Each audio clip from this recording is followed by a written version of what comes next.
Did you realize that some of the most influential people you know are essentially living out a strategy guide written 500 years ago? We aren't talking about grand conspiracies.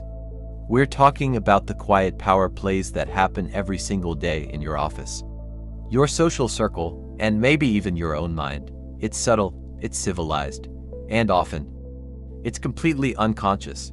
Machiavelli taught that a leader must appear virtuous but be ready to act without virtue. The modern translation: act kind, but play the game. In this comprehensive analysis, we will unmask 10 common Machiavellian tactics people deploy on you. But the real question is, once you see these moves, can you stop yourself from using them? Let's begin our journey into the subtle arts of influence. The first trick is simple: the calculated reluctance. Ever notice how some people don't immediately jump on an opportunity you present? They don't say no, but they sigh, they hem and haw. They make the requested favor or commitment feel like a tremendous, costly sacrifice. Why do they do this? Because when they finally agree, the perceived value of their contribution has doubled. They weren't available, they chose to make themselves available for you. This immediately creates a subtle social debt. You now owe them. It's a masterful way to turn compliance into leverage. The antidote: recognize the theatrical nature of the delay and neutralize the debt before it's incurred. But this first tactic often leads directly to the second. Tactic number 2, feigned ignorance. It's the ultimate humility trap. A Machiavellian character will often deliberately simplify their own capabilities or knowledge, especially in a professional setting. I'm just not technical, or I'm sure you know more about this than I do. Why play the fool? For 2 critical reasons. First, it makes their rivals underestimate them in ancient military strategy. Second, it shifts the burden of proof and effort entirely onto you. If they act like they don't know how to do something, you step in and do it for them. If they play dumb in a negotiation, you over-explain your position, often giving away unnecessary information. Always remember, the person asking the simplest questions is often the one with the most complex plan. We've seen how people avoid work, but how do they extract emotional leverage? That brings us to tactic 3, which is incredibly common in personal relationships. Tactic number 3 is highly subtle and leverages our natural sense of fairness, the imagined debt. This occurs when someone slightly over-delivers for you or perhaps even fabricates a small sacrifice. Without being asked, they perform a random act of kindness that is, in fact, entirely calculated. They will then subtly reference this favor later when they need something significantly larger from you. They didn't ask you for help, they simply put a marker down on your emotional balance sheet. When you feel compelled to repay a small favor with a massive effort, you are fulfilling an imagined debt. Have you had a colleague unexpectedly bring you a coffee, only to ask you to cover their weekend shift an hour later? That's the mechanism at work. The best defense is to always insist on immediate, proportionate reciprocation. Pay for their coffee immediately, and the debt is settled. But what about creating influence through scarcity? Tactic number 4 is a classic of commercial strategy, but it's deployed daily in social circles: false scarcity. This tactic artificially limits a resource to drive up its perceived desirability and create pressure to act quickly. In a professional context, this sounds like, I can only offer this mentorship to one person this quarter, or I have one spot left on my calendar today, so let me know now. The Machiavellian twist is that often, the resource isn't scarce at all. The scarcity is manufactured purely to bypass your critical thought process. When you believe something is about to vanish, your amygdala, your emotional brain, takes over, forcing a hasty yes. The key is to never make a major decision under manufactured pressure. When someone uses a hard time limit, ask yourself, is this deadline real, or is it a lever? Recognizing this brings us to the workplace, where power is often managed through delegation. Tactic number 5 is pure corporate Machiavellianism, strategic delegation of failure. A shrewd individual, knowing a project or task is high risk, will insist on delegating the entire execution to a competent subordinate. Why?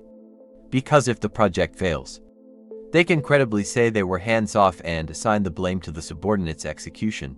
However, if the project succeeds, they were the visionary leader who had the strategic foresight to choose the right person for the job. They take the credit while deflecting the risk. It's a risk-free path to perceived success. If you are handed a known risk project, ensure the authority and resources match the liability and document the original plan rigorously. Always ask, is this an opportunity, or am I being set up as a fire extinguisher? This contrasts sharply with the next tactic, which manipulates your self-perception. Our sixth strategy is deployed in almost every social setting: the poison compliment. This is praise given with a subtle, yet deeply damaging, qualifier. That presentation was excellent. Much better than last month's disaster, or you are so articulate for someone from your background. The initial compliment makes you drop your guard. You hear the praise, but the qualifier forces you to address the negative comparison, undermining the achievement and resetting the social power dynamic. The recipient often spends energy defending themselves against the qualifier, diverting attention from the achievement itself. This keeps the target slightly off balance and constantly seeking approval. When you receive one of these, simply accept the compliment and ignore the qualifier. Don't engage with the poison. We've covered half of our 10 moves. Up next, we look at the power of reputation and the weaponization of personal history. Tactic number 7 is deployed to disarm critics and build a cult of personality. Weaponized vulnerability. The individual reveals a carefully chosen, minor, and long-resolved flaw or past mistake. They expose a weakness that, in reality, makes them seem more relatable, authentic, or even heroic for having overcome it. They are not genuinely vulnerable. They are selectively confessional. The goal is to create a psychological shortcut where, because they admitted to a small failure, you automatically trust them on everything else. If they are willing to share their ugly truth, surely they have nothing to hide, right? This is a masterful distraction. It's the performance of authenticity. The moment you see someone leveraging a past struggle for present trust, pause. The truly powerful never air their real strategic weaknesses in public. Their confession is often a defense mechanism designed to prevent you from looking for the actual faults. Speaking of controlling perception, the next tactic is as old as the printing press. Tactic number 8, the trickle-down rumor. Machiavellian thinkers know that directly attacking a rival looks messy and amateurish. Instead, they plant a subtle, plausible rumor about their competitor, but they never spread it themselves. They tell a trusted third party, often framed as a concern or a secret. I'm just worried about Jim's commitment. Or did you hear what happened but promise you won't repeat it? They make the listener feel important, then sit back and let the social network do the damage. The rumor is released by a proxy, providing the original source with complete deniability. If the rumor is traced back, their response is simple: I was just expressing concern. They use the rumor not to destroy, but to destabilize their rival's reputation. If you hear a potentially damaging piece of gossip, remember where it started, but more importantly, watch who is benefiting from its circulation. Now we move from the past to the future with a highly manipulative sales technique. Tactic number 9 is favored by ambitious networkers and high-stakes negotiators: future pacing. Instead of focusing on the present deal or interaction, they consistently reference a grand, exciting, and unconfirmed future you will share. When our company hits the global market next year, or once we become business partners, we'll look back and laugh at this first agreement.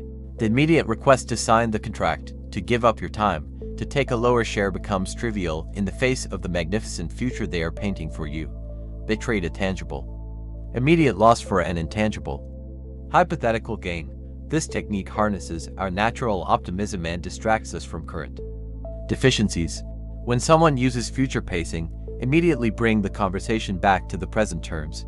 Ask what guarantees this future, if they cannot provide a verifiable path. You are being sold a fantasy, not a partnership. Finally, the 10th trick is the most difficult to counter because it feels so good. Our final Machiavellian maneuver: manipulative reciprocity. We are hardwired to return favors. A master manipulator exploits this not with the imagined debt we discussed earlier, but by giving you something enormous and overwhelming: a surprise party, an expensive gift, a colossal favor that is impossible to repay in kind. The sheer size of the gift creates an unbearable psychological imbalance. When they eventually ask for their return favor, you feel morally obligated to say yes, even if their request is detrimental to your interests. You can't say no. They did so much for you. If you receive an unsolicited, disproportionately large gesture, be wary. An overwhelming gift is often an investment in future leverage. Accept it graciously, but never allow it to dictate a future decision that compromises your own best interests. Remember, a true gift is given without expectation of return.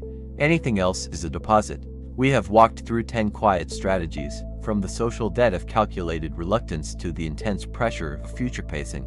The common thread is not malice. It's the efficient pursuit of advantage. Knowing these tactics isn't about becoming cynical. It's about building a better defense. The ultimate Machiavellian defense is simple, emotional. Neutrality. Don't react to the theatrics. When you see the play a feigned sigh, a false compliment, or weaponized vulnerability, simply acknowledge the information, separate the emotion, and respond strategically, not instinctively. Be kind, but be keenly aware. The goal is not to eliminate influence, it's to elevate your awareness. Now, I pose the critical question to you. Of the 10 subtle tricks we discussed today, which one have you witnessed or perhaps even used yourself most recently? Let me know in the comments below. Your stories illuminate the social landscape for everyone here. If you found this insight valuable, please take a moment to subscribe. We delve into the true mechanics of power and psychology every week. Until next time, maintain your composure and choose your moves wisely.